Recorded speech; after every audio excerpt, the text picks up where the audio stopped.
En l'espace de quelques jours, le Paris Saint-Germain vient de réaliser l'un des mercatos les plus cohérents et les plus intelligents de ces dernières années. 5 dossiers chauds, 5 bonnes nouvelles, et une équipe qui prend forme exactement comme Luis Enrique le voulait. On vous explique tout dans le détail sur Flash Foot. Commençons par la grande officialisation de la semaine. Magna Kliuch signe au Paris Saint-Germain. 50 millions d'euros. C'est officiel. Et honnêtement, c'est un très beau coup du club parisien à plusieurs niveaux. D'abord sur le prix. L'été dernier, Monaco réclamait 70 millions pour le laisser partir. Cet été, la demande était de 65 millions plus 5 de bonus. Et au final, le PSG l'a obtenu pour 50 millions secs. 15 à 20 millions économisés par rapport à ce que Monaco demandait il y a 2 ans. Luis Campos a pris son temps, il n'a pas cédé à la pression et il a obtenu le prix qu'il voulait. C'est ça la vraie force de ce mercato parisien. On ne panique pas, on attend et on frappe au bon moment. Sur le joueur maintenant, Kliuch est natif de la région parisienne. Il allait au Parc des Princes avec son père quand il était enfant. Et depuis 2 ans, il faisait des appels du pied discrets mais réguliers vers le PSG. Ce n'est donc pas un joueur qui vient par défaut ou par opportunisme. C'est quelqu'un qui a toujours voulu ce club. Et dans le football de haut niveau, cette dimension émotionnelle compte énormément. Un joueur qui joue pour son club de cœur donne toujours un peu plus. Sportivement, son profil est exactement ce dont Luis Enrique a besoin. Gaucher qui joue à droite, qui rentre vers l'axe, qui aime les petits espaces, les combinaisons rapides, les passes décisives, qui peut également évoluer au milieu de terrain ou en faux neuf. C'est un joueur polyvalent dans le sens noble du terme. Pas polyvalent parce qu'il n'a pas de position fixe, mais polyvalent parce qu'il est suffisamment intelligent et technique pour s'adapter à plusieurs rôles dans le même système. On va faire un parallèle qui peut surprendre, mais qui tient vraiment la route. Kliuch ressemble beaucoup à Ángel Di María dans sa façon d'appréhender le football. Gaucher jouant à droite, rentré vers l'intérieur, qualité de vista, capacité à faire la passe décisive au bon moment, profil longiligne qu'on dit parfois trop mince, mais qui en réalité tire avantage de sa légèreté sur les premiers appuis. Di María a été sous-estimé pendant toute sa carrière. Mis sur le banc au profit des stars. Sorti le premier malgré le fait qu'il était souvent le joueur le plus décisif dans les moments qui comptaient. Kliuch a ce même profil discret, collectif, humble. Et ce type de joueur fait souvent plus mal que ce que les chiffres laissent croire. Il faut aussi évoquer sa dernière saison à Monaco, qui a été irrégulière. Certains ont utilisé cet argument pour douter du transfert. Mais il y a une explication très simple à cette irrégularité. Depuis plus d'1 an, Kliuch avait la tête au PSG. Exactement comme Gvardiol l'était de son transfert avorté.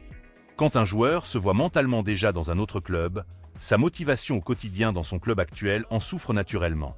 Ce n'est pas une excuse, mais c'est une réalité du football professionnel que tout le monde connaît. Maintenant qu'il est enfin là où il voulait être, attendez-vous à voir sa meilleure version. Il est déjà à l'entraînement. Le timing est parfait. Passons maintenant au dossier Bradley Barcola. Et là, il y a du nouveau et c'est tout bénéfice pour le PSG. Arsenal vient de rater la piste Vinicius Junior. Et avec cet échec, les Gunners se retrouvent toujours à la recherche d'un ailier gauche de classe mondiale. Les profils cités dans les médias anglais, on sait qu'Arsenal voulait déjà Barcola en juin. Pourquoi c'est une bonne nouvelle pour Paris? Parce que si Arsenal entre sérieusement dans la course, Liverpool ne sera plus seul sur ce dossier. Et quand 2 grands clubs anglais se font concurrence pour le même joueur, les enchères montent. Le PSG, qui veut au minimum 130 millions pour Barcola selon les informations disponibles, a maintenant 2 acheteurs potentiels au lieu d'un seul. Ce n'est pas rien. Et soyons honnêtes, Arsenal n'est pas un mauvais choix pour un joueur comme Barcola. Finaliste de Ligue des Champions. Champion d'Angleterre. Un projet solide, une place de titulaire à gauche avec une concurrence limitée. C'est un très beau projet. Donc si Liverpool traîne les pieds, Arsenal pourrait tout à fait convaincre Bradley. Mais dans tous les cas, le PSG est gagnant. Soit Liverpool accélère et paie la somme demandée. Soit Arsenal monte une offre sérieuse et fait monter les enchères. Dans les 2 scénarios, Paris touche le jackpot. Parlons maintenant de Dembélé. Et là c'est une double bonne nouvelle, sur le terrain et hors du terrain. Hors du terrain d'abord. Les négociations pour la prolongation de contrat d'Ousmane Dembélé sont en très bonne voie. Malgré des offres XXL venues d'Arabie Saoudite, le joueur a clairement indiqué qu'il voulait rester à Paris.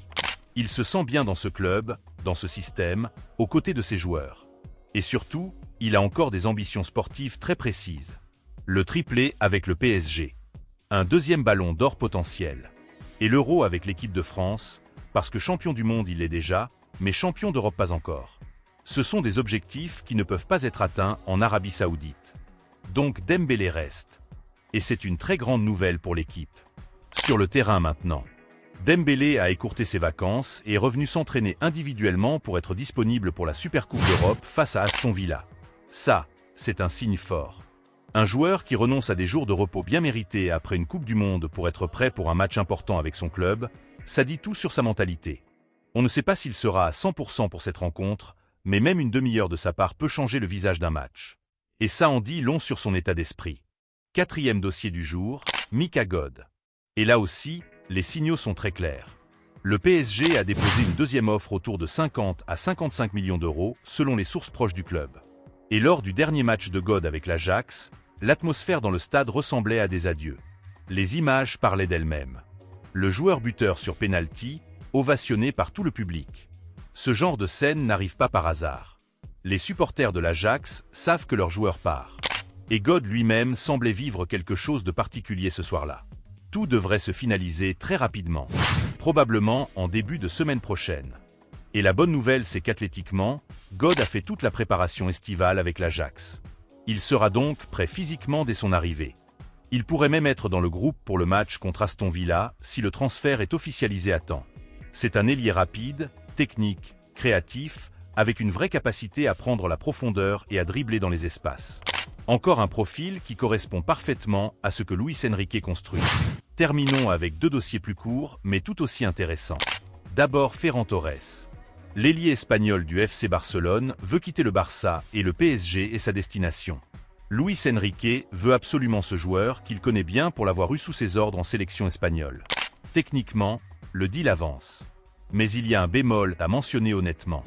Les dernières déclarations de Ferran Torres donnaient un peu l'impression qu'il utilisait l'intérêt du PSG comme levier de négociation avec le Barça plutôt que par véritable envie de venir à Paris. Il a beaucoup parlé d'avoir besoin de se sentir aimé par son club. Et quand on recrute son remplaçant dans son secteur de jeu, c'est pas vraiment un message d'amour. Donc voilà, la situation va probablement se débloquer. Ferran va venir. Et une fois là, avec Luis Enrique qui le connaît parfaitement, il sera heureux et performant. Mais on ne peut pas complètement ignorer ce contexte de départ un peu bancal. Et enfin Suzuki. Le gardien japonais devrait bien être recruté par le PSG pour une somme autour de 30 à 35 millions d'euros. Mais voilà la particularité de ce dossier. Il serait immédiatement prêté à la Juventus Turin. L'idée est simple. Safonov est numéro 1. Suzuki ne peut pas être numéro 2 en restant assis sur le banc à ce tarif-là. Donc on lui offre une saison de temps de jeu à haut niveau en série A pour qu'il continue à se développer. Et on garde une clause permettant de le faire revenir en cas de blessure de Safonov. C'est une gestion intelligente d'un investissement sur l'avenir. La seule question qui reste en suspens, c'est la position de Chevalier. Si Chevalier part comme certains le suggèrent, le PSG devra trouver un gardien numéro 2 avec de l'expérience. Longoni recruté cet été serait alors seul derrière Safonov, ce qui serait un peu léger. Affaire à suivre sur ce point précis. En résumé de ce mercato du PSG, 5 dossiers, 5 bonnes nouvelles. Akliouche officialisé à un super prix avec un profil parfait pour le système. Barcola qui voit sa valeur augmenter grâce à la concurrence entre Arsenal et Liverpool. Dembélé qui prolonge et revient à l'entraînement avec une semaine d'avance. God qui arrive dans les prochains jours. Et Ferran Torres dans la foulée. Sans oublier Suzuki en projet à plus long terme. Ce PSG se construit avec une vraie philosophie.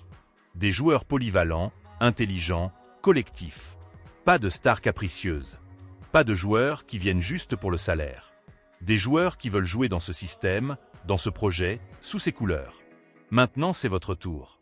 Quel est le recrutement du PSG cet été qui vous enthousiasme le plus? Akliouche, Götze, Ferran Torres. Et pensez-vous que Barcola va finalement rester ou partir cet été?